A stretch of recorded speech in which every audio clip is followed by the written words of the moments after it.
What's good in the hood? This the drop with SA Doc coming to you live from Las Vegas, baby. And in today's episode, man, I want to talk about a few things. But I also want to talk about the word Chicano, since we're having the Chicano Music Festival this weekend in Las Vegas at Craig Ranch Park. And it's a celebration of the Chicano culture, you know, but in a PC, not protective custody, right, but politically correct environment, right, where people like to challenge everything. You know, we live in a time where, you know, it's always more about asking questions and just having this nonstop loop of uncertainty and undefined things, right? Where, you know, we need more of a balance. Because I feel like before you had, you know, some people that formed all the definitions and everything was definite, and then you just follow that, right? But in today's time, you're encouraged to question everything and every definition of everything, right? And blame colonialism, right? But you know, sometimes you have to take a stance. You got to take a side. You have to own something. You have to commit to something. You have to define things for yourself, and you have to find your group. Okay? Because when you speak of things like it takes a village and to raise a child, right? Hillary Clinton's book. Takes a village, right? Well, what village? Because in a village, you have a hierarchy, right? You have the chief, you have like the medicine man, the wise person that you listen to and you bring your problems to. You have the soldiers, you got the berry pickers, right? The ones that are going to go out and get the meat, kill animals, the protectors. The soldiers that are going to protect from other tribes, from other villages that want to come and take from your village. There was a structure, a real one, not a perceived one. There was a real structure, right? There was somebody as a person that you can identify that in some way helped to keep you safe and alive. And that structure was made to keep those in the village safe. So now what's happening is that, you know, we're taking those ideologies that actually worked in their actual physical form. And we're taking those ideologies and trying to apply them in the sense of a society that is not governed by village ideals, but by laws. An infinite amount of laws that are meant to guide your behavior. Your behavior has to function within the confines of these laws and the structure that was created for you, this imaginary structure. Right? Because it's not like, unless you're a lawyer and you're surrounded by these laws every day, they're in your forefront, right? Then it's not something you really think about every day. So in a sense, you know, people are not really confined. You know, they're just living very loosely, you know, until something happens that wakes you up out of that fantasy that we live in a society that is protecting you, that your freedom of speech is protected, right? To make you feel like you matter to the village. Well, yeah, but you have to find your own real village. Because, the city of Las Vegas, the city of Los Angeles, the city of El Paso, the city of San Francisco is not your village. And if they are villages, then there's a whole lot of folks that live within the village with no purpose, no structure, no reason for being. They have no role in that village. They're the remainder. They're the thing that is left over.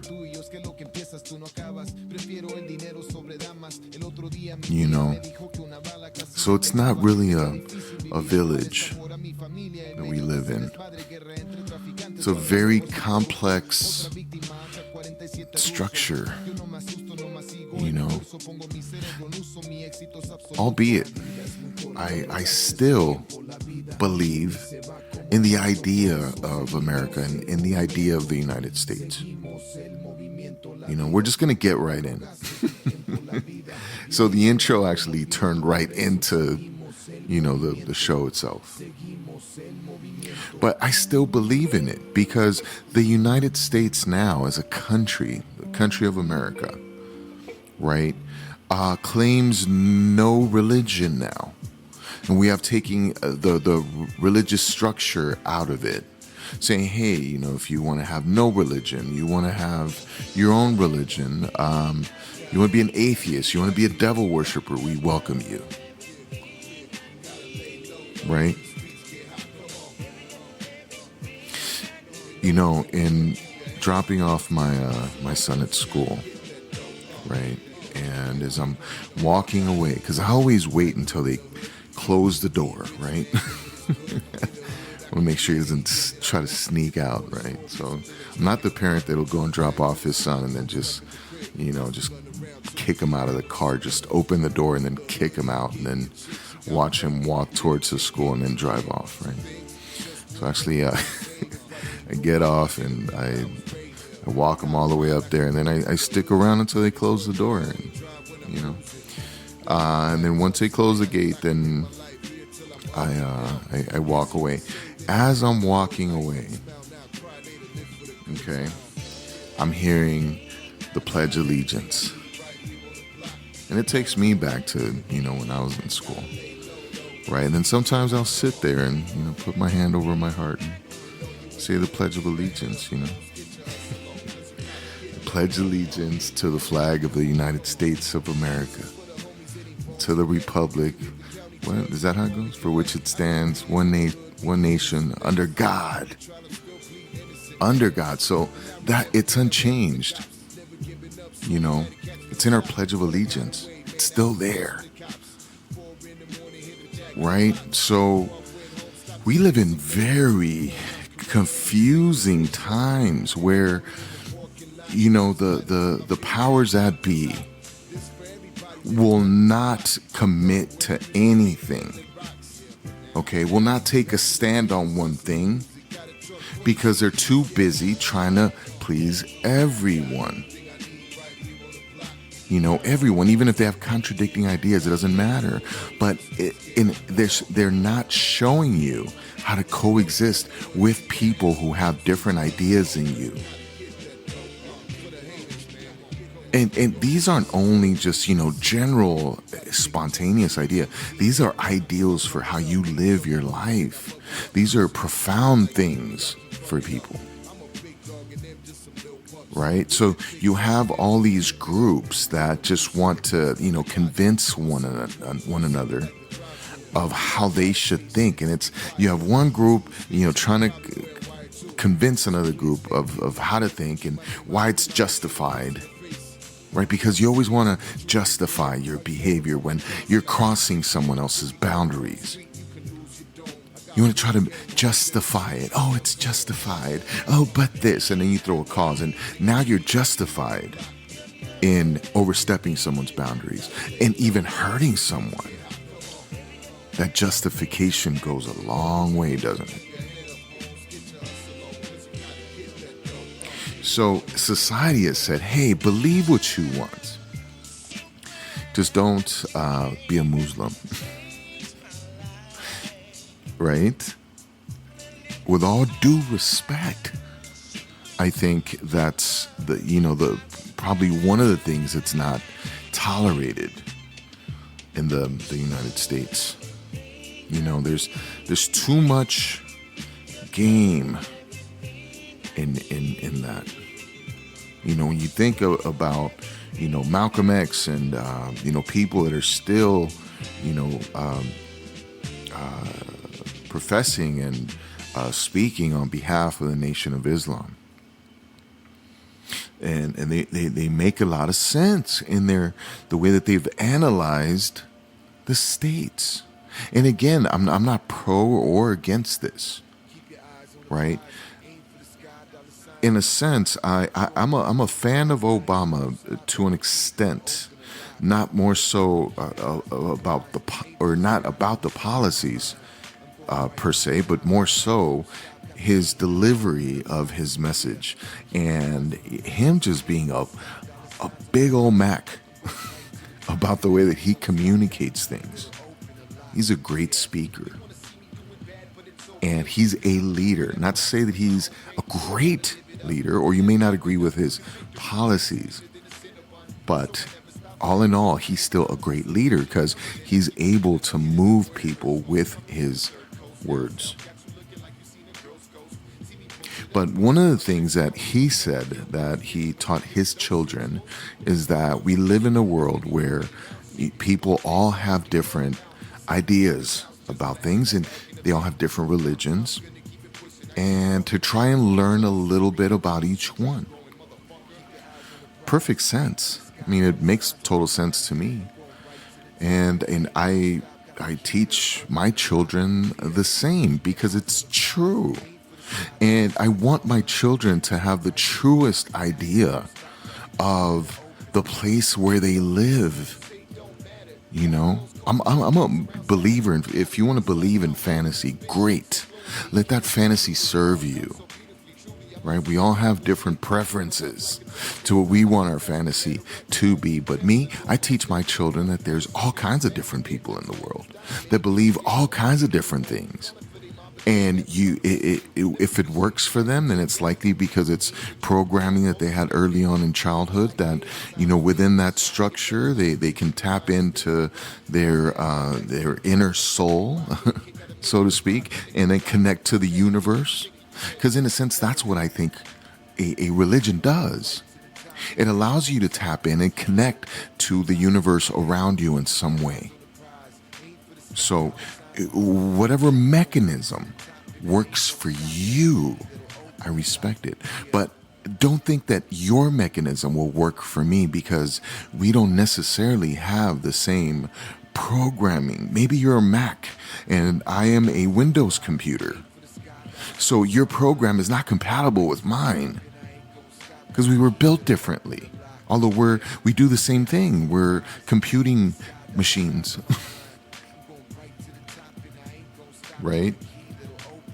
So tolerance is something that is not taught enough. It's not propaganded enough because everything else is so propaganded, and we don't push tolerance. We talk about all this anti-Nazi shit, right? But they were intolerant to anything outside of their own ideals. And you have groups in America that are so intolerant of anyone else's ideals, and they want to push their own ideals onto other people to validate their cause. No one should have to validate your cause if they don't want to. It's a choice. And that choice is what America is. So again, if America has become this land that is no longer going to take a religious stand and say, hey, one nation under God, and they're going to maybe change that to one nation under the manifestation principles of the secret. Good and great. It just teach people to tolerate each other, to respect someone else's opinion. And don't get triggered and start feeling like someone's killing you because they disagree with your ideals. Online. Being online should be a playground. Okay? where everyone can go in there and just kind of share their ideals. And then you can know what people think. And maybe if you have a question, you can ask real questions. But often online, it turns into this trolling war, right? And I think it's hilarious. And you know what? I have people that check me all the time.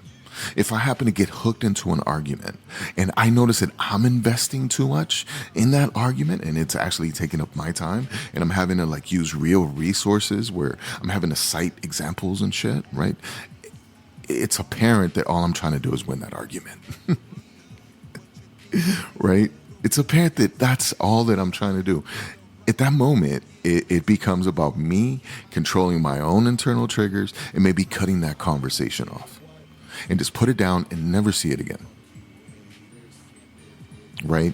Because people can trigger you and bait you into conversations that are going to steal your energy. But it's up to you, okay, to walk away. Okay, when that conversation no longer serves you, it's up to you for you to get up and walk away. Okay, don't make people responsible for your decisions. Okay, don't we have a whole government that's already responsible for making a bunch of decisions for us where we can and can't go, right? What we can and can't do. About our children, how to raise our children, they're trying to interfere with that too. Right. And I'm a believer of the use in government. Obviously, someone has to manage this operation of all these businesses and all these people and organize everything. It's not an easy feat. Okay. But that's why you have to have good leaders. Okay. That can, at the bare minimum, because some people need fathers,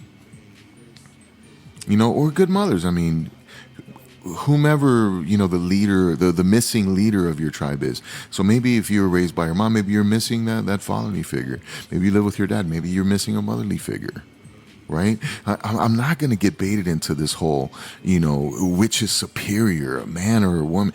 I'm not going to get into that. I'm going to get into which one of them is looking out for everybody in a genuine way.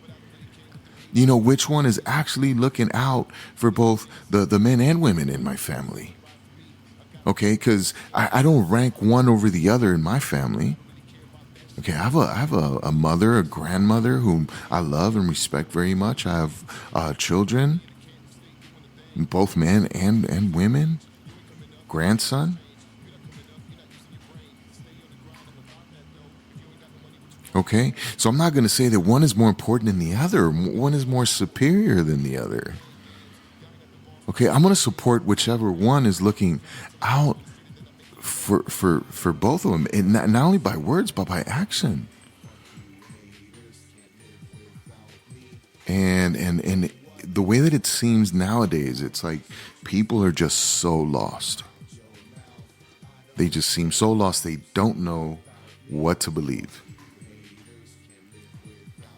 So you got to find your group. You got to find your tribe. Right. And, behave respectfully towards other groups and other tribes, and the government has to be tolerant of and respectful of all the different tribes, because you actually need that physical preference to help you stay in line and not be a crazy criminal, a lost soul roaming the streets. Right. It helps to manage society. All these groups do. All right. A group that fulfills people so they're not in a constant state of seeking something. Right. So you have all these different groups that exist. All right. You have, you name it. So Chicano is a cultural group of what it means to be Chicano. And there's a lot of controversy around the word Chicano, But, let's start with the definition. So Chicano, the feminine form of Chicano is Chicana. Women say I'm Chicana, right? It's the identifier for people of Mexican descent born in the United States. And the term came into popular use by Mexican Americans as a symbol of pride during the Chicano movement of the 1960s. And this movement actually started before. I'd say probably in the 40s, right, with the Zoot Suiters. But it was actually a condescending word. You know, when you look at the origins of the word, so it was originally a classist and racist slur used towards low-income Mexicans. It was reclaimed in the 1940s among youth who belonged to the Pachuco and Pachuca subculture in the 1960s. So Chicano was widely reclaimed in the building of a movement towards political empowerment, ethnic solidarity, and pride in being of indigenous descent. Okay, Chicano developed its own meaning separate from Mexican identity, Mexican American identity. So, youth in barrios rejected cultural assimilation into whiteness and embraced their own identity and worldview as a form of empowerment and resistance. The community formed an independent political and cultural movement, sometimes working alongside the Black Power movement.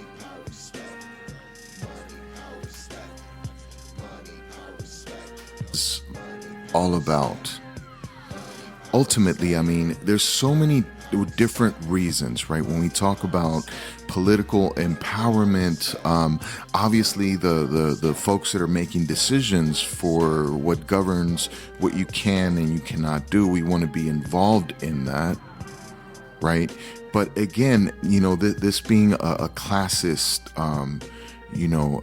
form of identity originally, right? And it was a racial slur to what?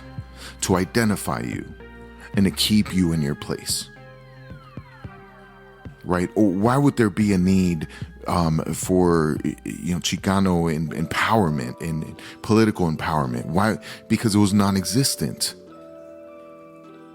Because you have no one speaking out for the rights and benefits of this group.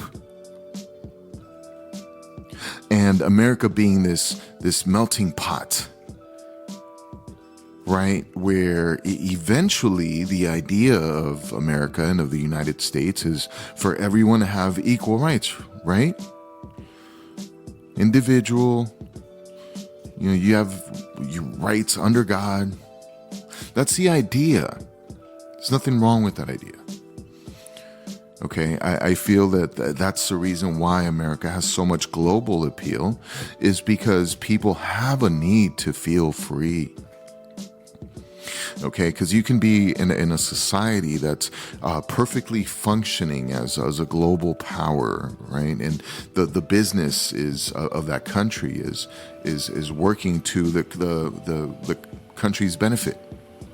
Power, right? When you balance power and freedom, they're two opposites, right? You might think that power will get you freedom, right? But actually, the staying in power is a constant struggle. I mean, look at politics.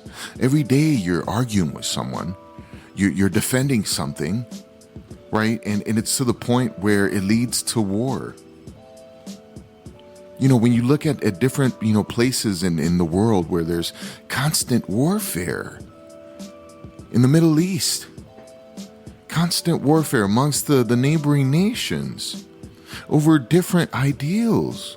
And you have different groups of people that are saying, no, this is the way that, it should be. No, this is the way it should be. And then you have people, going to war over resources or ideals. So you're telling me that, in 2023, and all this advanced technology and AI, we have no solution to allow people to have their own identity in their group, which makes them feel fulfilled and free. And there isn't enough resources to go around for everyone. or jobs to keep those resources flowing. We can't place people where we need them to make society happen, to make this dream work. Right? So I don't speak for all society and in all groups. And I'm the most tolerant person when it comes to any other group. But don't recruit me to be part of your group. I've always been a very individualistic person where I need to assess and analyze, what's really good for me and what's not. Right? And I'm loyal to the group that I join or that I'm a part of. Beginning with my family is my group. Everyone's family is their first group. It is that name that you're under. Right? That's your first group. That's who you should be loyal to, the folks in your family, in your household. Right? Because your little society is your home. That's your first society. And then you have the external society outside your home. So you have to be loyal to your family, first and foremost. And to the people that you live with, the people that you eat with. Okay? And all of you collectively put a roof over each other's head and survive. All right?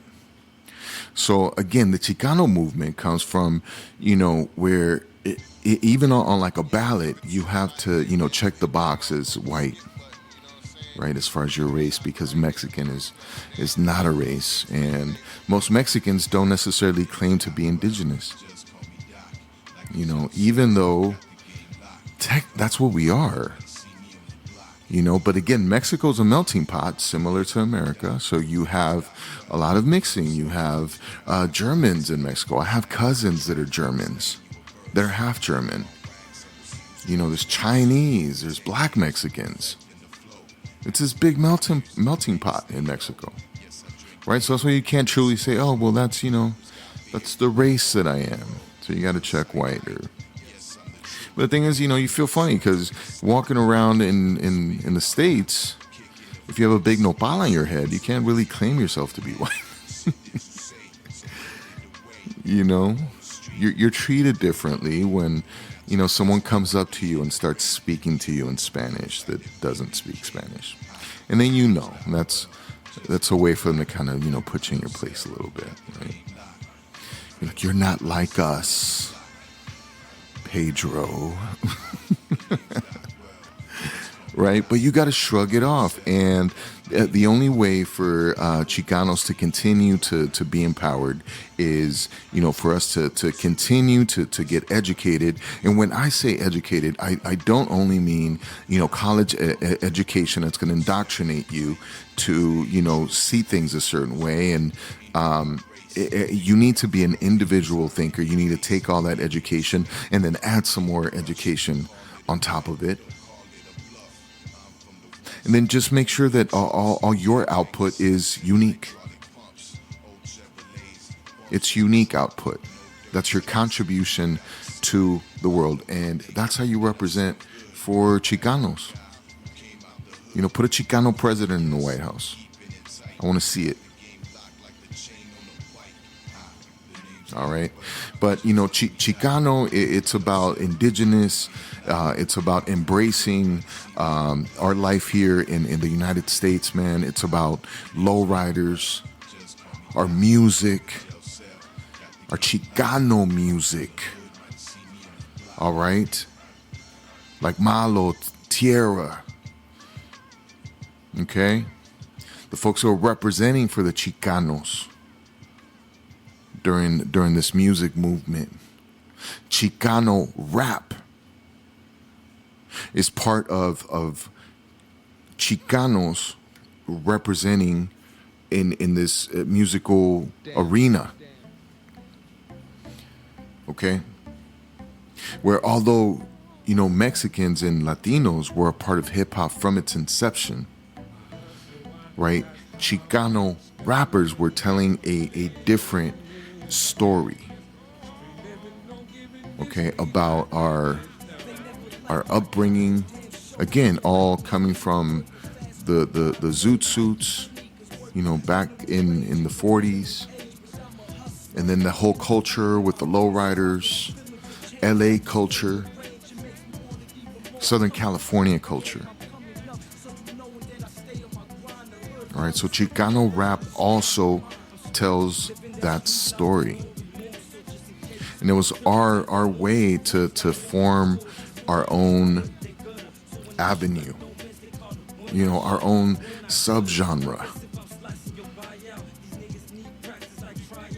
All right, and although I'm an MC, okay, I consider myself an MC, and I studied the best MCs. I tried to, and what I always saw missing in the rap world is a Mexican doing it, or Chicano doing it.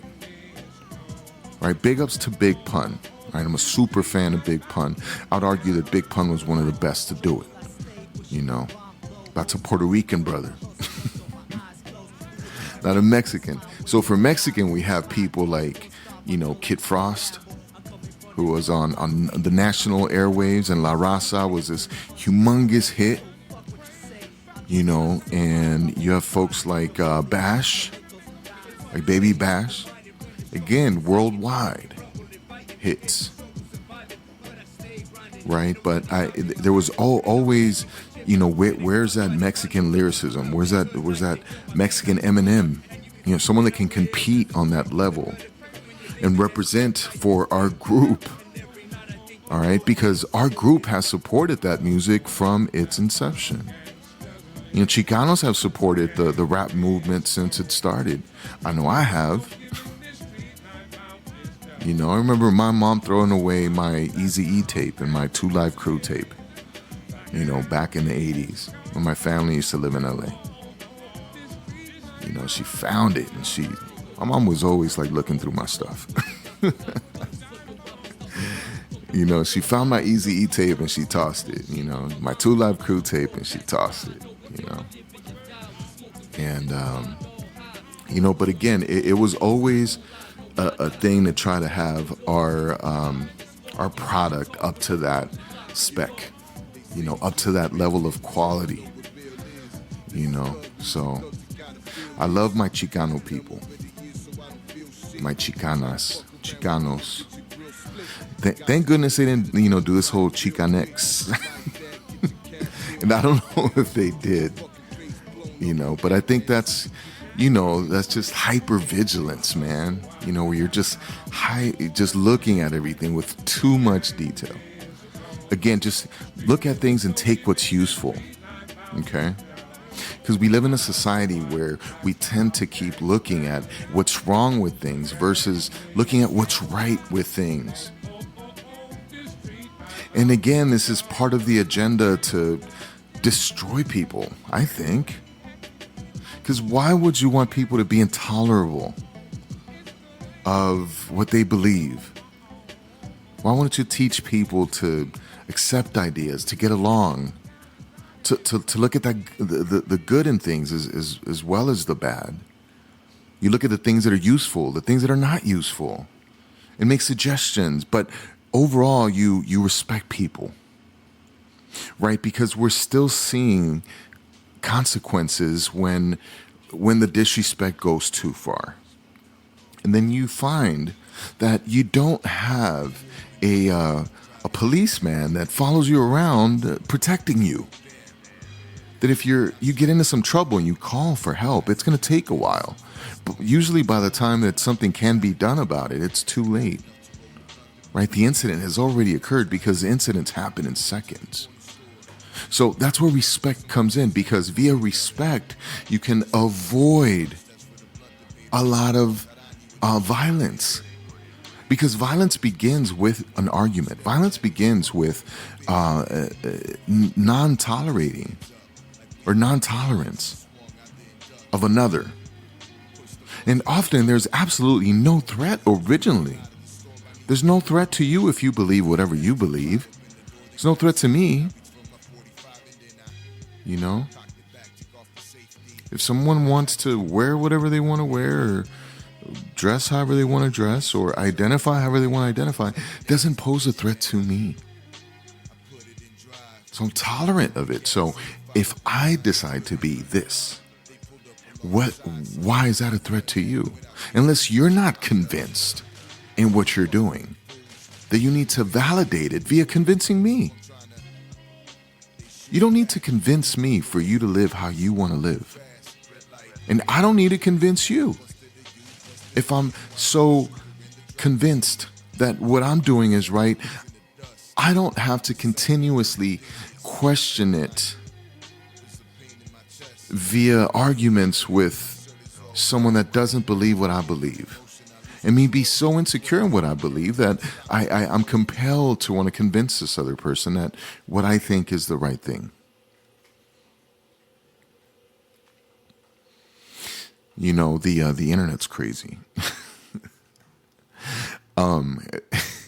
You know, because I cruise the internet, you know, quite a bit.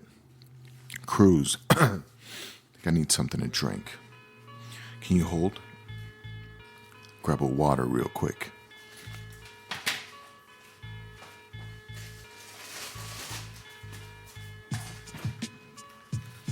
And I'm back. Pop this water open.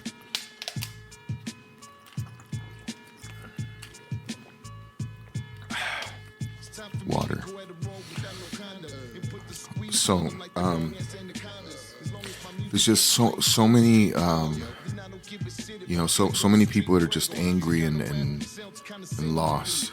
You know, I was going to talk about this example. There was a woman that got hit by a brick in the face.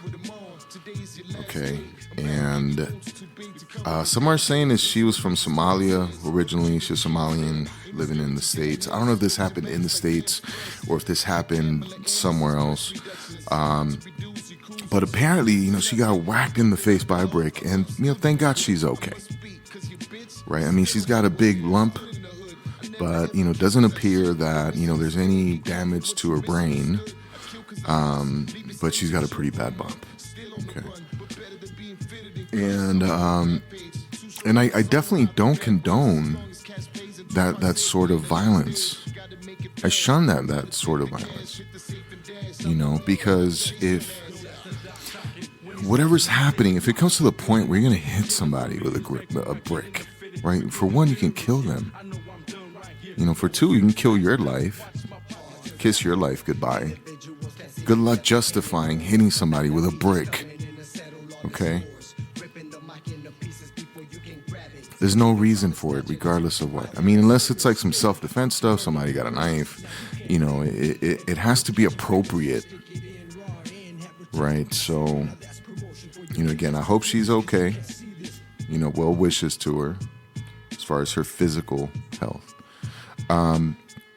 But, you know, then there was... She used that incident and her platform to, you know, make a statement about how men no longer protect women. Right? Because in her mind, all men should protect women, even though her videos that she uploaded were anti-men. And I don't have an issue, okay, with, you know, the group of women that feel justified in stating their opinions about their dislike towards all straight men. That is your opinion, and I don't have an opinion to challenge you because it's not my place to. You know, I mean, that's a whole nother episode. Right. But, you know, she made a lot of content about, you know, how you know, the women's movement, about, you know, men aren't good for anything. And, you know, that everything that she does is for the betterment and protection of women. And that, you know, men are not to benefit from her movement. Right. But it was very much repeated that, you know, she, you know, men weren't shit. Right. And in a sense, I mean, to me, I'm like, okay, well, you know, manifestation, right? But there was a video of, because again, she went in. So right after this happened, she's got this huge bump. She takes out her phone and then she starts recording all the men that were standing around that didn't do anything about it. Right. And in my mind, I'm like, wow, you just got whacked with a brick. And the thing that comes to mind for you is to take your phone out and you're going to show how all these other men that were standing by didn't do anything to help you. Right? And not getting help, not finding out who the perpetrator is. Who the hell is this guy? Right? Because if this happened in the United States and, even if my daughter was out, getting into an altercation with a man and he hits her with a brick, I mean, there needs to be consequences for that. And I don't care how much my daughter mouths off, right? Or if she says, hey, I hate man, right? It doesn't deserve you getting hit in the face with a brick. Again, tolerance. You got to have tolerance for people. So again, she takes her phone out. She's making a statement, broadcasting to the world that, all these men that were standing around didn't do anything to help her. Right. And so that was the message. She used this platform to communicate that out to the world. She has a GoFundMe. It's at like 20 grand right now too. So, but there was another video uploaded by one of the guys that was there, and the guy was saying, "Man, she's a troublemaker. She goes around doing these videos where she'll go in and slap dudes." And then walk away. And there was one video of her doing it. And I think that was a different day where, she walked up to somebody, she slapped them, and then she walked away, and then she started twerking, right? And the thing is that the guy who she slapped just was standing there. It seemed like he didn't even know what was going on. But again, she has her agenda, her ideals, right? That she's going to go out. And she's justified in her thinking. And there's a lot of hate, a lot of anger that she has towards men, And I hate saying this because it immediately draws a reaction, when I say things like that. Right? But, in a sense, it's, if it was the other way around, right? If it was a woman assaulting a man in public, I've seen it time and time again where no one gets involved. No one gets involved. And in a sense, I would like to see more equality in the way that, and the underlying message here, right? So she was, even though maybe she didn't consider her actions were important, right? So likely this person suffers from a low self-esteem and she doesn't think that her actions actually generate consequences, right? So that's why she's, going out and instigating fights with guys and hitting them and walking away and laughing and putting all this on social media, right? Because she wants to garner attention. She wants to gain attention. She doesn't think that her actions have consequences because she likely doesn't see herself, as an equal, right? So underneath it all, she's still expecting, hey, if some shit goes down, I know, these men are still going to have my back, right? If some shit happens. So those were her expectations. And I think those are generally our expectations because, women don't seem to take advice from guys, and guys don't seem to take advice from girls when it comes to relationships and dating. Right? Usually, women will be on videos telling women how to act, and guys will be, the whole red pill community, the manosphere community, right? Where am I going with this? That underneath it all, okay, we still have to check our own, because again, we're talking about groups, right? So although you have your hierarchy and you have your group, right, underneath it all, it's like the genders are still a group too, right? So in that essence, she's like, hey, why didn't a member of the man group step in and help me out, right? So again, that's that, sort of false sense of protection that is propaganded, that's not true. Okay, you're protected via your actual physical group, the people you actually have around you, that you can call on the phone, that you have relationships with, that you fall into some sort of hierarchy. Okay, because there's been violence. In New York, there was a woman that got punched by a guy while waiting for food, and they were arguing, and her son, who was 14, walked in and shot the guy, and it was considered self-defense. So see, that's a real hierarchy, a real group, the mom and her son.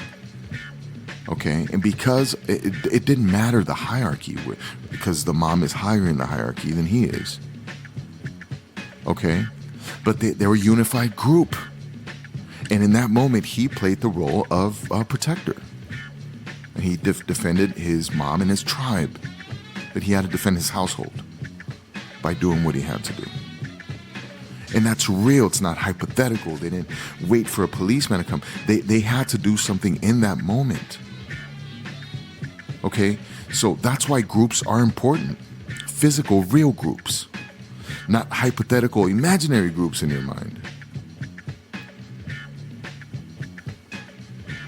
All right, so again, there's a lot of stuff going on in social media that's that event triggered a whole lot of things, and I think from women mostly, they're like, where's the empathy in these men?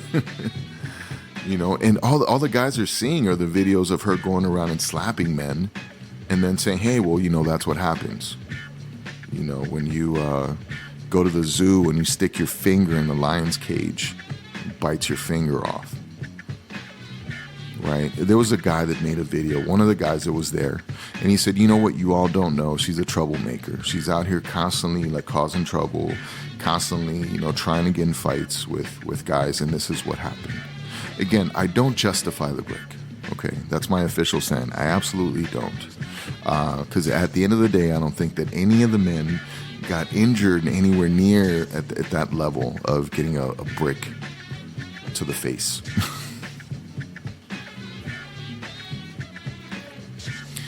So, all peace and love, default to love, all right? Regardless of what's going on, at the end of the day, even if something triggers you, you have to default to understanding. And if in that particular moment you're too hot, right, to have any sort of compassion for anyone, break away for that moment. Retreat to yourself and calm down. And, most often than not, you'll find that, whatever it is that triggered you is not a life-changing event. It's not a physical threat to your life.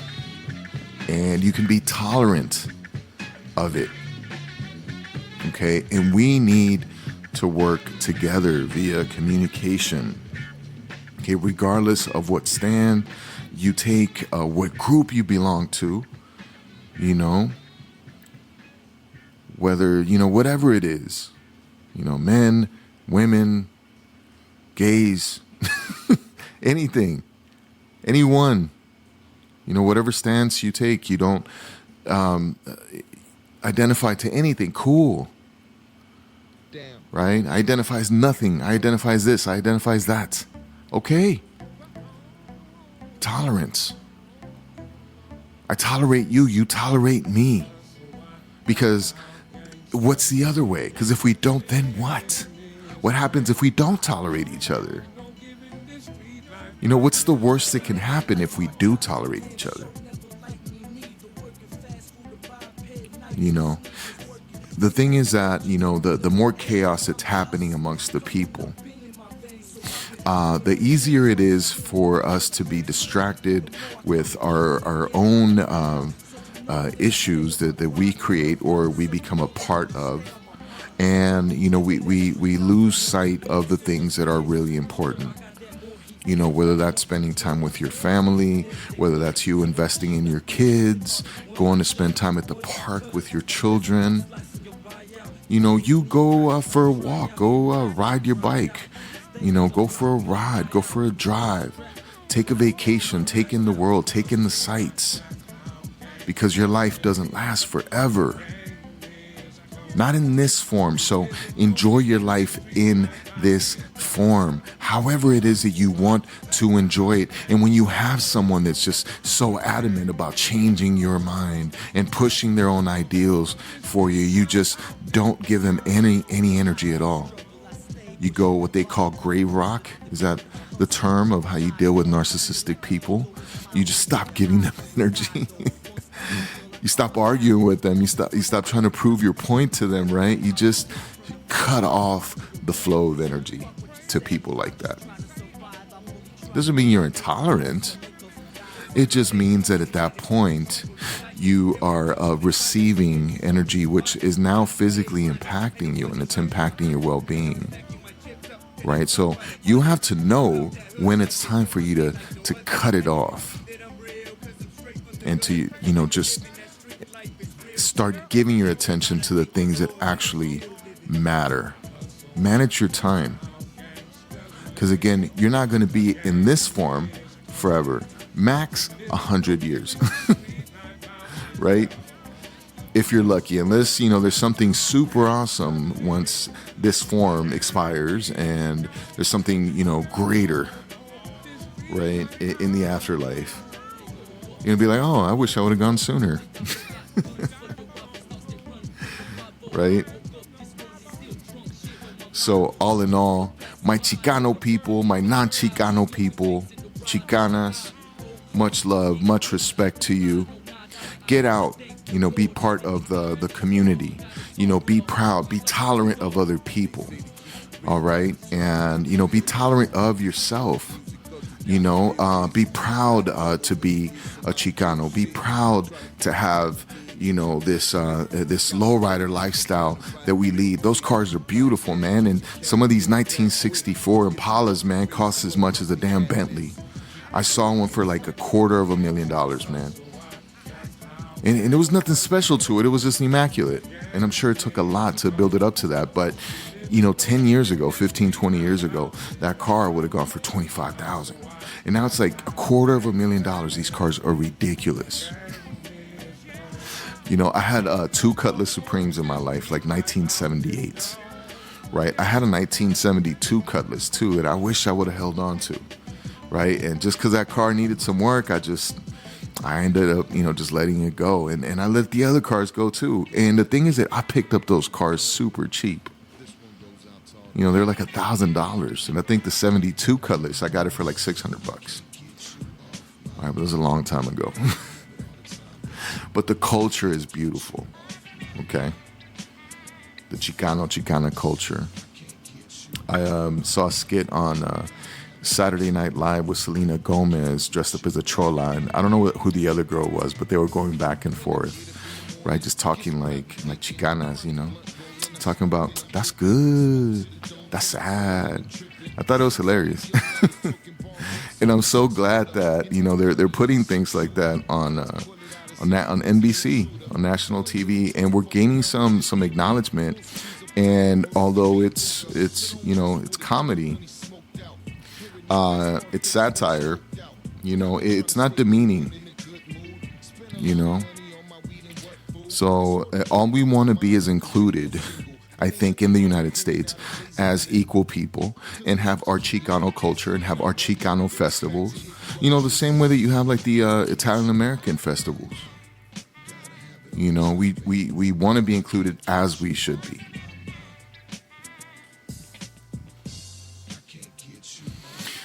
All right. So again, much love to you and yours. Again, the moral of the story is be tolerant of all the people around you. Strengthen your group.